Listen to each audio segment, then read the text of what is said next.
ശബരിമല സ്വർണ്ണക്കൊള്ള കേസിൽ SIT ഹൈക്കോടതിയിൽ അന്വേഷണ പുരോഗതി റിപ്പോർട്ട് സമർപ്പിച്ചിരിക്കുന്നു. അന്വേഷണ ഉദ്യോഗസ്ഥനായ SP ശശിധരൻ അന്വേഷണ പുരോഗതി കോടതി അറിയിക്കുകയാണ്.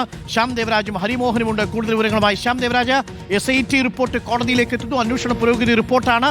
എന്തെങ്കിലും കൂടുതൽ വിവരങ്ങൾ വരുന്നുണ്ടോ? ഹരി ഉണ്ട് നമുക്കിപ്പം. ഹരി, ഈ ഇപ്പോൾ ഹൈക്കോടതിയിൽ സമർപ്പിച്ചിരിക്കുന്ന SITയുടെ അന്വേഷണ പുരോഗതി റിപ്പോർട്ടിൽ ശബരിമല സ്വർണ്ണക്കൊള്ളയുമായി ബന്ധപ്പെട്ട് ഇതുവരെ വന്ന പേരുകൾക്കും അപ്പുറത്തേക്ക് പുതിയ പേരുകൾ ഉണ്ടാകാനുള്ള സാധ്യതയുണ്ടോ?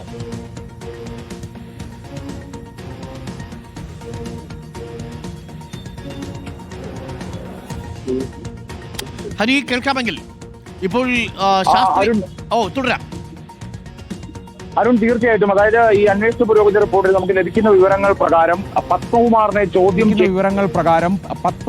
ചോദ്യം ചെയ്തതിന് ശേഷം വെളിപ്പെട്ടിട്ടുള്ള കാര്യങ്ങൾ, കണ്ടെത്തിയിട്ടുള്ള കാര്യങ്ങൾ, അവയൊക്കെ തന്നെയാണ് അന്വേഷണ പുരോഗതി റിപ്പോർട്ടിൽ രേഖപ്പെടുത്തിയിട്ടുള്ളത് എന്നുള്ളതാണ് ഏറ്റവും പ്രധാനപ്പെട്ട കാര്യം. അതായത് ഈ തുടക്കം മുതൽക്ക് ആദ്യ 2 ഇടക്കാല റിപ്പോർട്ടുകളിലും ഉണ്ടായിരുന്നത് ദേവസ്വം ബോർഡ് ഉദ്യോഗസ്ഥരിൽ നിന്ന് ലഭിക്കുന്ന വിവരങ്ങൾ, അവരെ ചോദ്യം ചെയ്ത പ്രകാരം കണ്ടെത്തിയിട്ടുള്ള തെളിവുകൾ, ഒപ്പം തന്നെ ശേഖരിച്ചിട്ടുള്ള തെളിവുകളൊക്കെ തന്നെയാണ് ഉണ്ടായിരുന്നത്. പക്ഷേ പത്മകുമാറിന്റെ അറസ്റ്റ് രേഖപ്പെടുത്തിയ ശേഷം ഒരു റിപ്പോർട്ട് ഉണ്ടായിട്ടില്ല. അതുകൊണ്ട് തന്നെ അത് വളരെ നിർണായകമായിരിക്കുമെന്നുള്ള കാര്യത്തിൽ സംശയമില്ല. കാരണം പത്മകുമാർ പറഞ്ഞിരിക്കുന്ന കാര്യങ്ങൾ അത് ഈ കേസിനെ സംബന്ധിച്ച് ഏറ്റവും നിർണായകമാണ്. അത് ദേവസ്വം ബോർഡ് ഭരണസമിതിക്ക് അപ്പുറത്തേക്ക് കൂടുതൽ ഉന്നതരുണ്ട് എന്നുള്ള സൂചനകൾ നൽകുന്നതാണ് ഈ പത്മകുമാർ നൽകിയിട്ടുള്ള വിവരങ്ങൾ. അതിനെ അടിസ്ഥാനപ്പെടുത്തി SIT നടത്തിയിട്ടുള്ള അന്വേഷണത്തിൽ കണ്ടെത്തിയിട്ടുള്ള വിവരങ്ങളാണ് ഈ റിപ്പോർട്ടിൽ ഉണ്ടാവുക എന്നുള്ളത് ഏറെക്കുറെ ഉറപ്പാണ്. അതിൽ ഏറ്റവും പ്രധാനപ്പെട്ടത് കൂടുതൽ കേന്ദ്രങ്ങളിലേക്ക് അന്വേഷണം പോകേണ്ടതുണ്ട്. ദേവസ്വം ബോർഡ് ഭരണസമിതിയിൽ നിന്ന് ദേവസ്വം വകുപ്പിലേക്ക് വരെ അന്വേഷണം പോകേണ്ടതുണ്ട് എന്നുള്ളതാണ് SITയുടെ ഒരു നിഗമനം. അത് ഈ റിപ്പോർട്ടിനകത്തുണ്ടാകും. ഒപ്പം തന്നെ ഏറ്റവും പ്രധാനപ്പെട്ട കാര്യം ഈ ശാസ്ത്രീയ പരിശോധനാ ഫലമാണ്.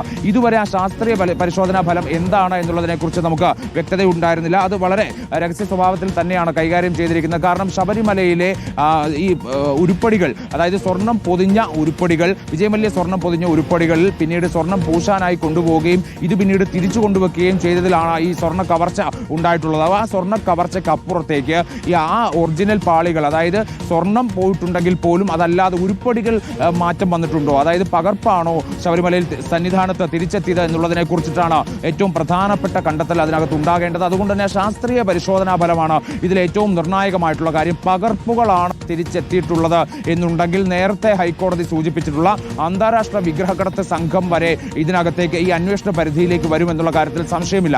ഇപ്പോൾ അന്തർ സംസ്ഥാന ബന്ധങ്ങൾ ഈ കേസിൽ ഉണ്ട്.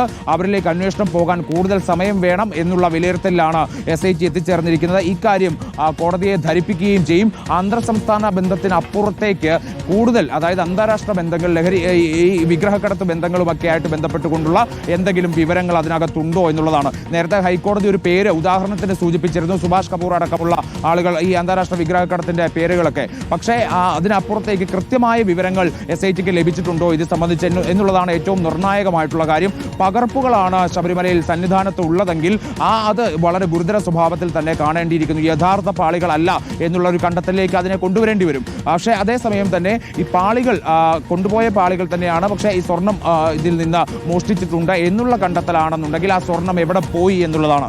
നിലവിൽ കണ്ടെടുത്തിട്ടുള്ള തൊണ്ടി മുതൽ അത് വളരെ കുറച്ച് ക്വാണ്ടിറ്റി മാത്രമാണുള്ളത്. അതും ഗോവർദ്ധന്റെ റോദ്ധം ജ്വല്ലറിയിൽ നിന്ന്. പക്ഷെ അതിനപ്പുറത്തേക്ക് കൂടുതൽ സ്വർണം നഷ്ടപ്പെട്ടിട്ടുണ്ട്. ആ നഷ്ടപ്പെട്ട സ്വർണം ഇതുവരെ കണ്ടെത്താൻ കഴിഞ്ഞിട്ടില്ല.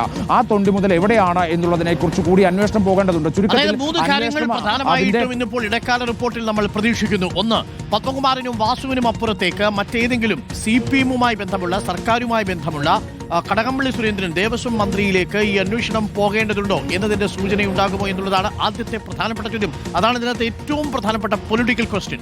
രണ്ടാമത്തെ ചോദ്യം എന്ന് പറയുന്നത്, നിലവിൽ തന്ത്രിമാരടക്കം ചോദ്യമുനയിൽ നിൽക്കുന്ന സാഹചര്യമുണ്ട്. ഈ പത്മകുമാറിന്റെ മൊഴി തന്ത്രിമാർക്ക് കുരുക്കായി വന്ന ഒരു സാഹചര്യം കൂടിയുണ്ട്.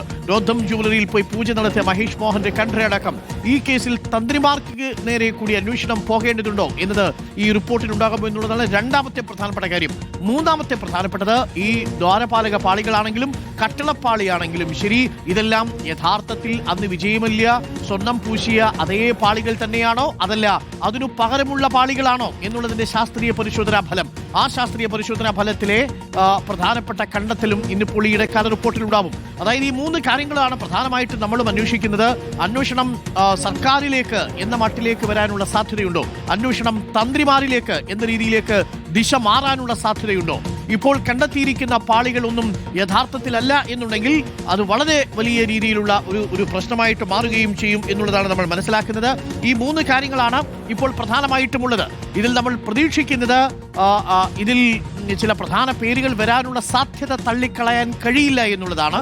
പക്ഷേ നിലവിൽ പത്മകുമാറിന്റെ മൊഴി, വാസുവിന്റെ മൊഴി, മുരാരി ബാബുവിന്റെയും സുരേഷിന്റെയും ഒക്കെ മൊഴികൾ, ഈ മൊഴികളുടെ അടിസ്ഥാനത്തിലാണ് ഇപ്പോൾ അന്വേഷണം മുന്നോട്ട് പോകുന്നത്. തന്ത്രിമാരുടെ മൊഴികളും SIT 2 തവണയാണ് എടുത്തിരിക്കുന്നത്. ആ മൊഴികളും വളരെ നിർണായകമാണ്. ഹരി, ഈ 3 കാര്യങ്ങൾക്കാണ് ഉത്തരം വേണ്ടത്. ഒന്ന്, പത്മകുമാറിനും വാസുവിനും അപ്പുറം പേരുകളുണ്ടോ? അത് CPM-നെ ഏതെങ്കിലും തരത്തിൽ പ്രതിരോധത്തിലാക്കുമോ? 2, തന്ത്രിമാരിലേക്ക് കൂടി അന്വേഷണത്തിന്റെ ദിശ തിരിയുമോ? 3, ഈ പാളികൾ യഥാർത്ഥത്തിലുള്ള പാളികൾ തന്നെയാണോ?